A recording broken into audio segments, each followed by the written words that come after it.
Oh man, yeah, what a view. That's cool. It's worth the stairs, my friend. Beautiful place.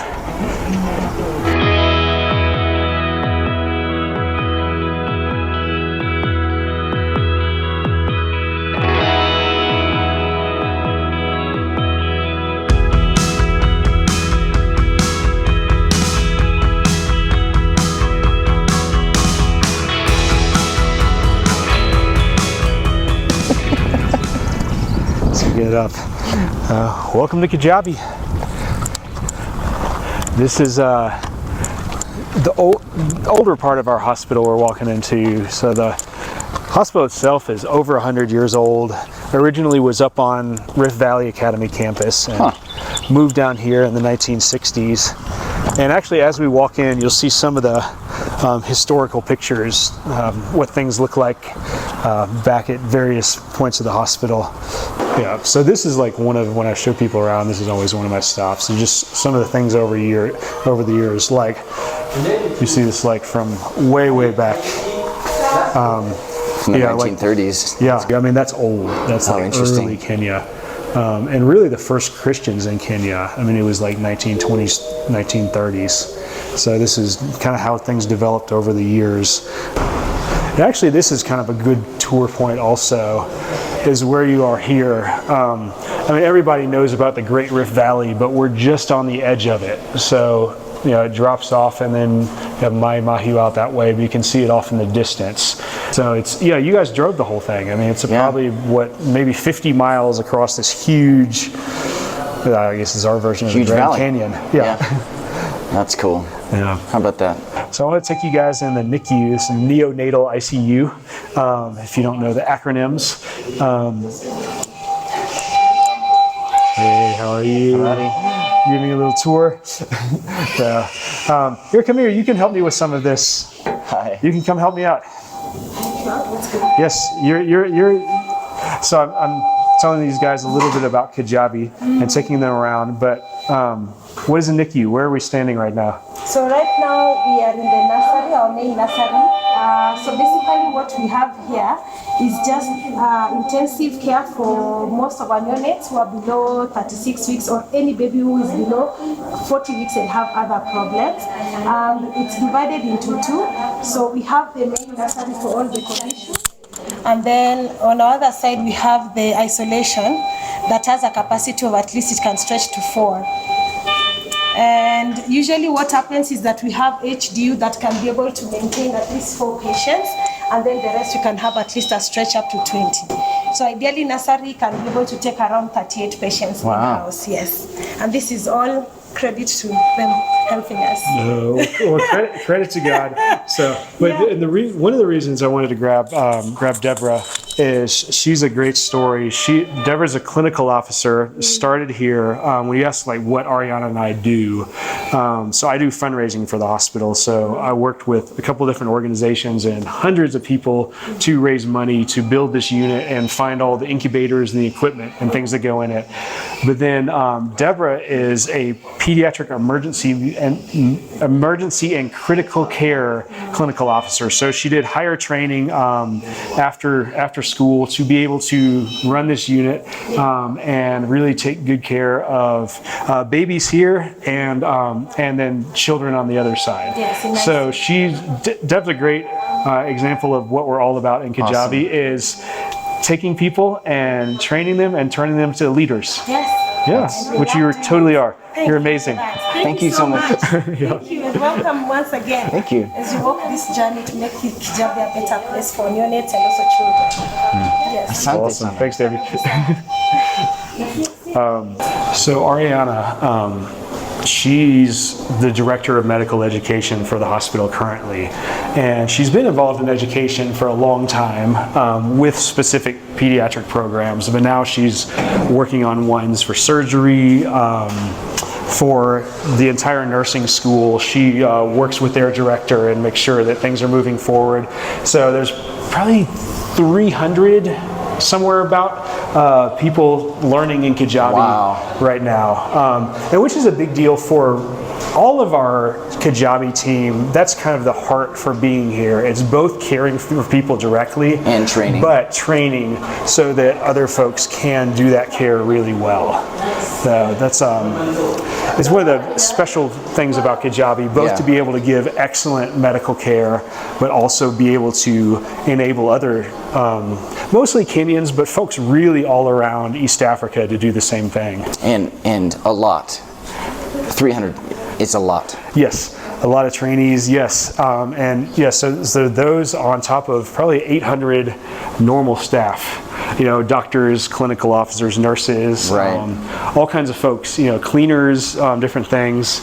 Yeah, I mean, there's MRI? things to make, so this is a CT scan. You know, there's all kinds of things that make Kijabe nice, but one of the guys this morning talked about, like, wow, your road's paved now. Oh, yeah. But it used to be we didn't have a CT scanner, we didn't have a paved road, so somebody would come here, have trouble, have to go all the way back to Nairobi to figure out what's wrong, and then come bumping back down the road to get here. And when you guys drove out, it's a long way from the city. Yeah. So it's amazing how much has changed, really even just in the decade that we've been here.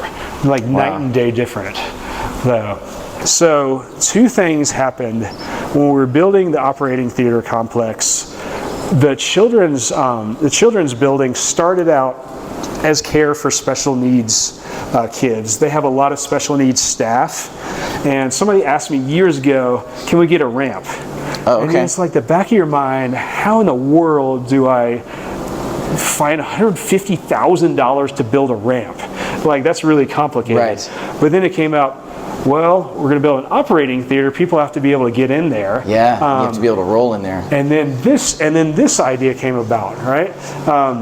So I remember we first showed up in 2014. Actually, Pastor Ndivo, you're going to talk to him tomorrow. Yeah. He had told me, hey, our chapel space is terrible, and it was terrible. It was really just tiny. It was right next to the welding workshop, so there's guys like banging and sawing all day. Yeah, so not ideal by any stretch. So I remember him telling me that a decade ago, and we built the downstairs of this building. It got done, and I remember I was standing there looking up at the ceiling. It's like, why is there a concrete slab for a ceiling? You know, I would have thought, like, you build it, you put up, you know, little rafters, and it's done. So I found the engineer. I was like, hey, what can go up there? I'm like, what do you want to do? So went home, found plans of little chapels on the internet, printed them out, took them to our CEO, and everybody within 2 weeks decided, yes, we're going to build a chapel. That's amazing. So hopefully this is open so I can show you after all of that lead-in. Oh, this is awesome. But yeah, so this is our chapel. And our CEO, he calls it like the spiritual heart of the hospital. Like it's really cool that it's smack in the middle of the hospital. It's beautiful. Like staff can get here and do services, like do prayer, get back to work quickly. And I was telling you, tomorrow all the patients will come up here Sunday mornings. Whoever is able to walk, you know, a lot of them have to stay in bed. They can't walk around. Pastor Ndivo does services every Sunday. Yeah, they have. So we have, I think, 12 different chaplains right now in Kijabe.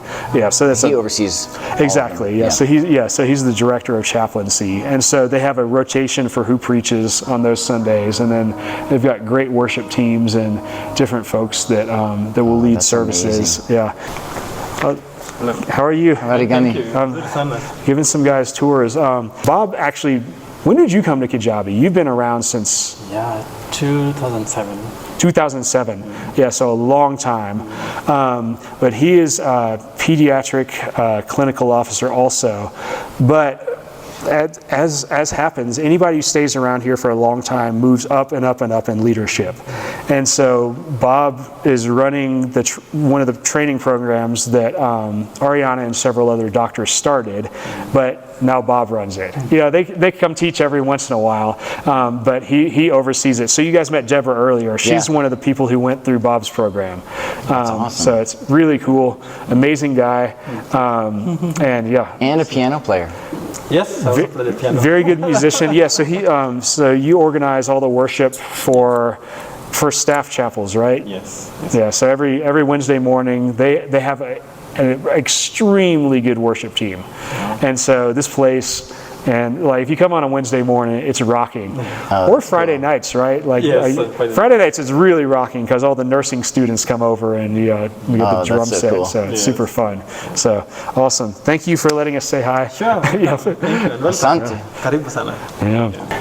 So where we're walking through right now, this is kind of this is a clinic building. We're going to go upstairs into the medical education part. One reason is a nice, cool place to talk. But the other, I'll show you the view from up on top of here. Oh, nice. But this is another example of like what is possible. Like it used to be, and some of the things you've walked through, like used to be you just build a little clinic. Now it's like, I'll walk in this door. I think it's closed today. But normally when I walk in here, you kind of open this door and you're like, I'm in America. Like, what just happened? But you can tell the same thing with the patients. Like, can we give somebody the best, anywhere? Yeah. In Kenya with very limited resources, but because God cares about them and we care about them too. Right. And that's just it's an awesome framework. And definitely one that it took me years to kind of get my head around, and I still struggle with that because I'm a bootstrapper guy. Like I drive old cars and like shop at thrift stores, but like, oh no, there's times to go all out because people matter. Yeah, hospitals, like one of the challenges this year has been water. So this is a big water supply tank. In a perfect world, there would be 18 of these if we were going to really. That's if you got what you needed for this place. Yes, if we really were going to like be like there and supply everything. What has been fun for me in my role is realizing that it is a ministry. There's buildings that come up, there's money that comes in, but the real essence of, I would say, my call is to help people on their journey with God. And I think that's how I view faith is we're on a journey, right? And God meets us. God was pursuing us at points. God meets us. Some people it's dramatic. Some people it's like when you're teeny tiny, your baby. But that God is leading us on a journey through our lives. And, if the C.S. Lewis vision is real, like it's still a journey even through heaven. Right. Which I love that image. Absolutely. Yeah, further up, further in. I think that's just a great image. And so I think that's awesome. Oh man, I remembered it. Jim, I'm so stoked. I was going to be really upset if I didn't get to say this in this interview. But so this doctor, Dr. Davis, they came out in 1919, the first missionary doctor in Kijabe. And some of what I know about the hospital, like he was writing letters back home and a lot of them were saved. So I know more from like 1919 to 1930 than I do last week in Kijabe. Oh, that's amazing. Because every single detail is recorded, which is pretty awesome. But the helpful thing about that is looking into the past is realizing your context and your place in what's happening. Yeah. And so for us, having that lesson really early on, this is God's work, and it started long before us, and it's going to continue long after us. And what I really wanted to remember to talk about is Africa, right? I mean, one of the very first people to come to Christ is the Ethiopian eunuch. Right. Like the gospel came to Africa 1,500 years 1,600 years before it went to North America. Yeah. We think of a Christianity as an American thing. It is a global thing where God has been at work in the world. And I think that's really special because it's easy to think like, I'm going to go be a missionary to bring something. And when we joined the organization, one of the things is we just loved the tagline, Grace at the Fray. Like, we're not perfect, and we are coming as people in need of God to share our out of our little with other people who also need God. Right. And that's just a beautiful picture. And for us joining in what's been going on for centuries, for millennia, of God's work is the exciting part of being here. It's not about us. In fact, we're this tiny, tiny little speck of it. Yeah. But I heard a great, it was a rabbi talking about it, but I thought it was a really beautiful image. And they said that one of the hallmarks of wisdom is you've got two pockets. You got your left pocket and your right pocket, right? And in one side, you're this tiny little speck floating through the galaxy on this tiny little rock, like you're so insignificant. And then the other pocket, you are a dearly beloved child of God. Right. You're the most special. You're the pinnacle of creation, right? Yeah. And they said wisdom is knowing which pocket to reach into at the right time to follow God. Because there's sometimes you need to cling to this, and sometimes you need to remember, like, this is way bigger than me, and I need to humble myself.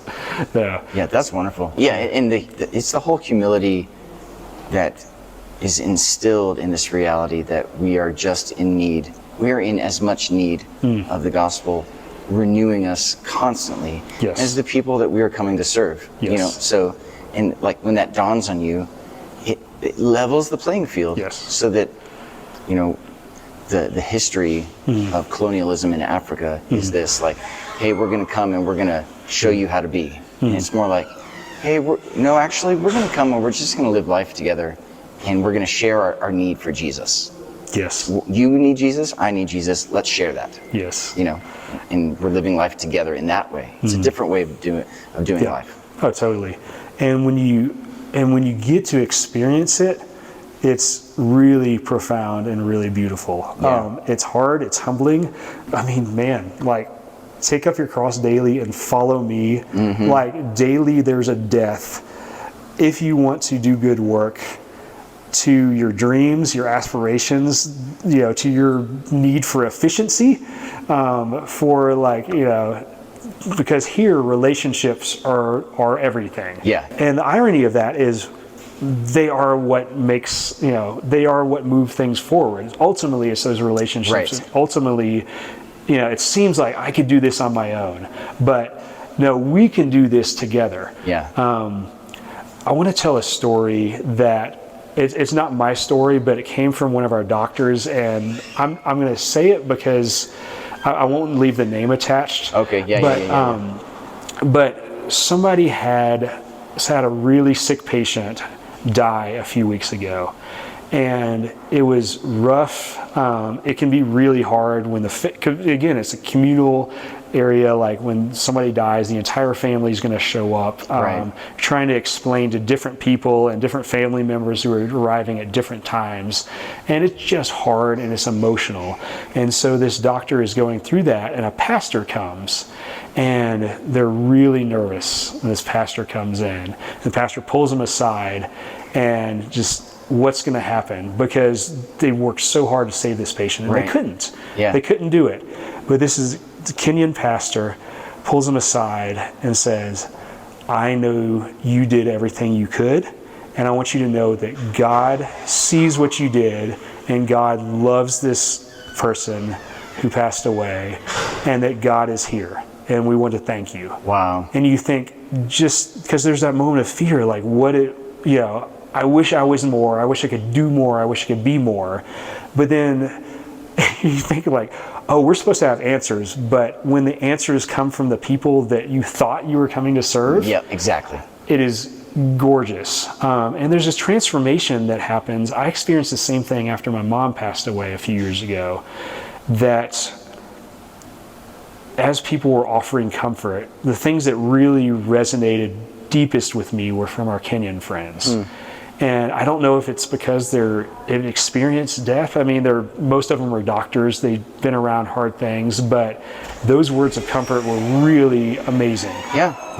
And then for the pastor to come along and relinquish, hey, I just want to remind you, you're not God. Yes. And it's really good.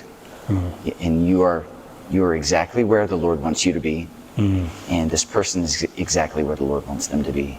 Yeah. His family is where the Lord wants them to be. And all things are going to be well because the Lord is here.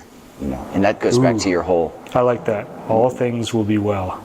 Yeah, and it goes back to your whole thing of, like, oh, suddenly when suffering's happening, the Lord starts to show up in some really profound ways, very tangible ways, very memorable. And I mean, I can tell, like you are visibly moved by that experience, by that story. Yeah. Because the Lord was in that place. How can you not be moved? Absolutely. You know? Absolutely. Thank you so much for giving this tour, man. Absolutely. It was so good. Yeah. It's so good. Thank you. It's awesome to have you guys here.